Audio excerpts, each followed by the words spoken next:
Desperate remedies. Marlon Brando got it. He understood the craft. He was disliked by his co-stars. They called him frustrating, unpredictable, difficult. Short-sightedness was the common feature among the people working with him. They couldn't see beyond his intricacies. But their worst sin was that they couldn't comprehend that art requires sacrifice. I got it. I understood it perfectly. I, like Brando, was an artist in the truest sense.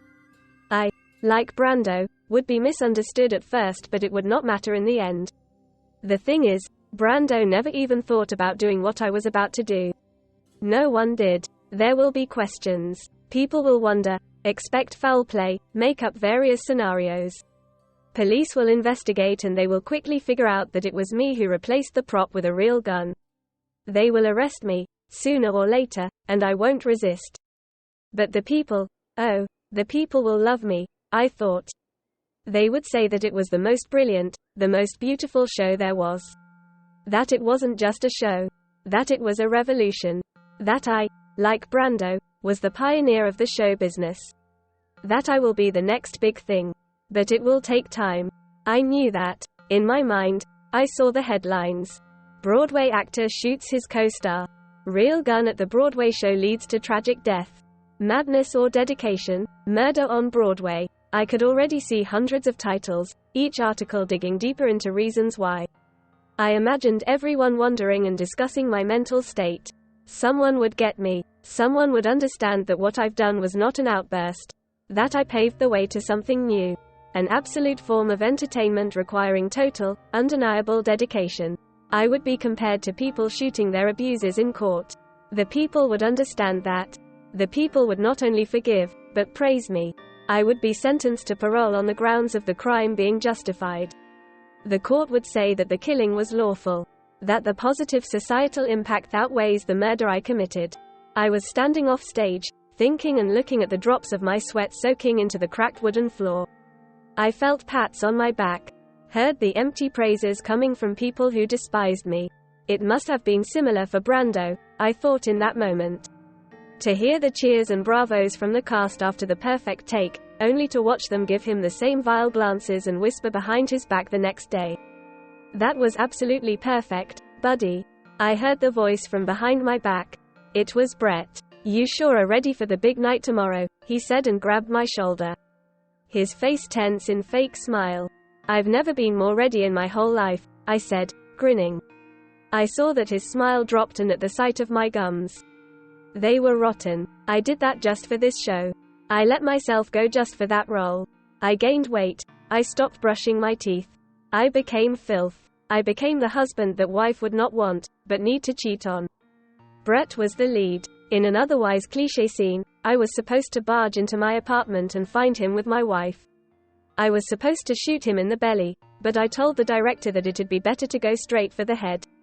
Brett had some lines, some final last words to say. I said it wouldn't be so impactful. That it would deprive that crucial scene from a shock factor. The director agreed with me.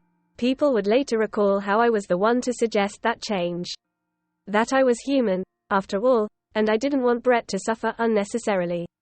I also didn't want anyone to figure out that something was off during the scene. He would scream in pain and, what's worse, not say his lines. That was majestic. Another pat and half of a hug from John, the director. He loved me. He was a true artist, just like me. He appreciated me pushing the boundaries. He was an eccentric. He often made random, spontaneous changes to his plays, but all of them I agreed with.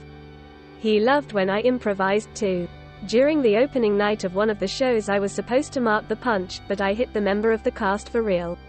I didn't just punch him, I knocked him out. I was planning it for a long time and I took boxing classes in preparation for just that scene. The gasp of the audience during that moment was something that lifted me 5 feet above the stage. I was divine, and John acknowledged that afterwards. He understood me. He saw that thing in me that made me special.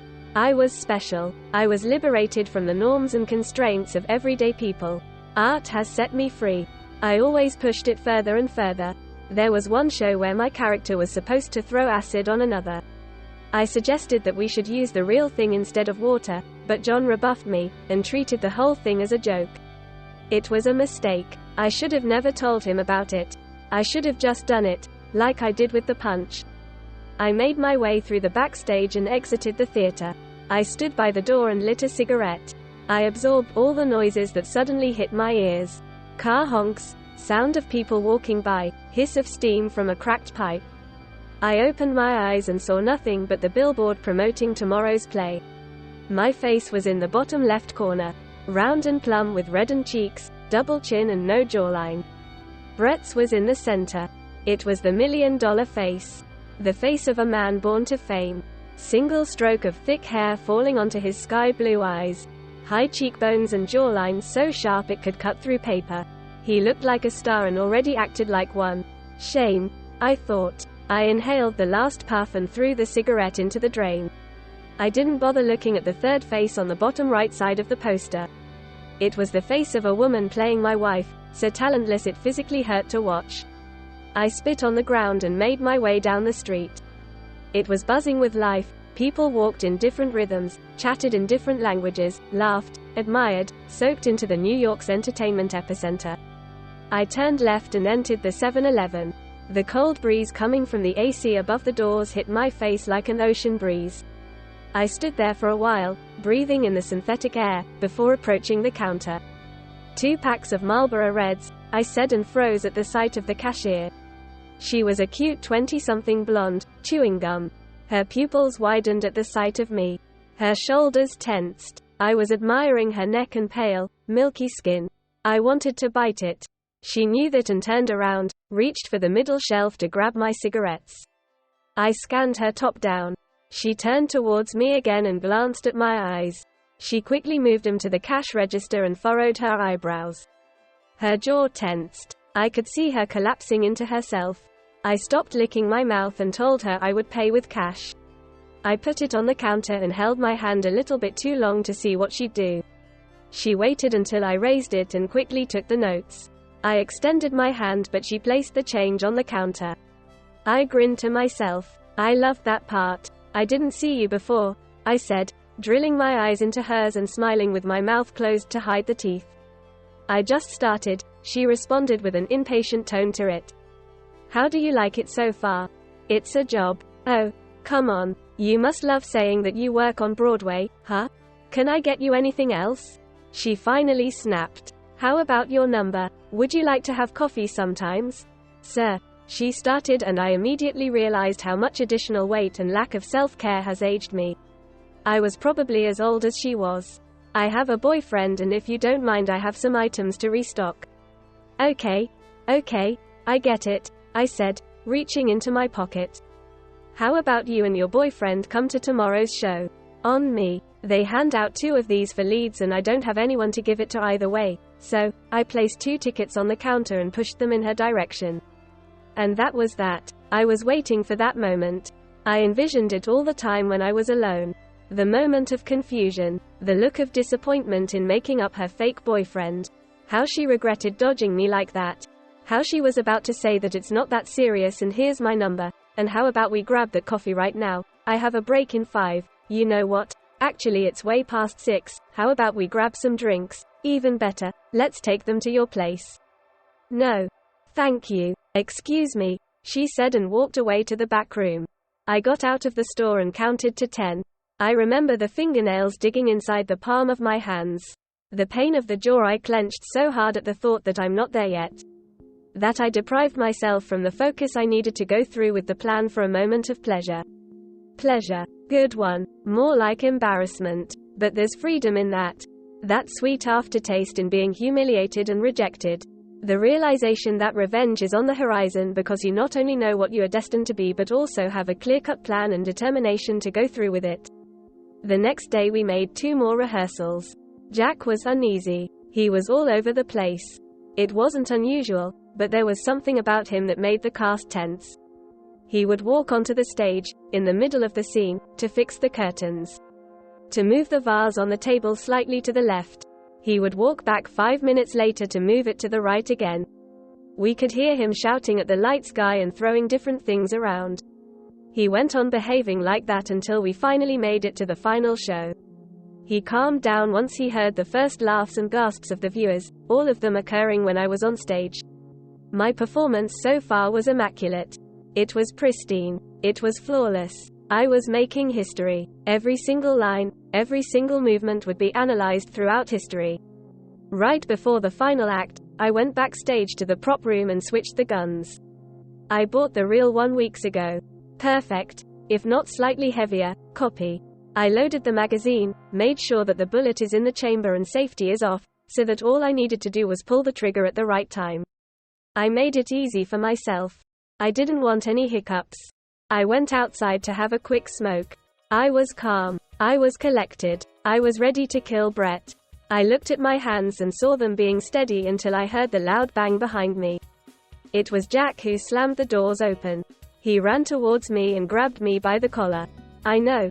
He screamed and pulled me towards him. His pupils were dilated and tears were running along his cheeks. Why didn't you tell me before?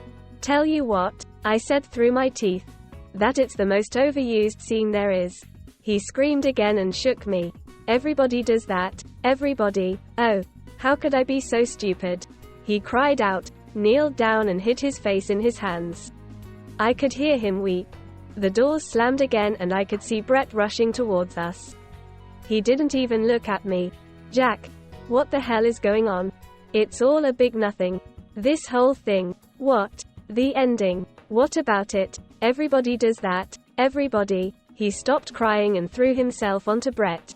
He grabbed him by his shirt and slapped him in the face. You two knew that it's cliché. You find your wife shagging around and you kill her lover. He said, pointing at me and Brett. I'm switching the whole thing up. Brett, you are going to shoot him. I couldn't breathe. Now, Jack, the plot is great as is. You don't have to make any changes now. Don't be rushed, I pleaded. Actually, I think that works, Brett said, and Jack laughed out loud. I couldn't hear what they were saying from that point on. Everything became a blur. I heard him as if I was underwater. Jack was pointing at me, and then at Brett, probably telling us what to do and what lines to use. I saw Brett nodding his head. I saw Jack clapping his hands and going back inside. I felt the pat on the shoulder and saw Brett disappearing behind the door. I had thousands of thoughts running through my head. It might be even better, I thought. He'll shoot me and I'll survive. Then I would admit that it was me who switched the gun and that I did it for the show. That I did it for the art. That I wanted for it to be real. To show how dedicated I am. Then I remember what I suggested to John and collapsed to the ground. I realized that I wouldn't get out of it alive. That it was me who said that I should aim for the head, and that now it would be Brett who'll do the same. No, I won't go down like that. I'm a revolutionary, not a martyr, I thought at that moment. I rushed back inside and into the prop room. The gun was still there. I took out the magazine and hid it inside my pocket. Next thing I know, I was kicking indoors and finding my wife, in my bed, with her lover. I remember screaming. I heard gasps coming from the audience. I saw the barrel of the gun, Brett's lips moving. And then, I felt the realization softening my legs. I remember thinking to myself that it was not how it was supposed to go. I saw the flash of light before everything went black.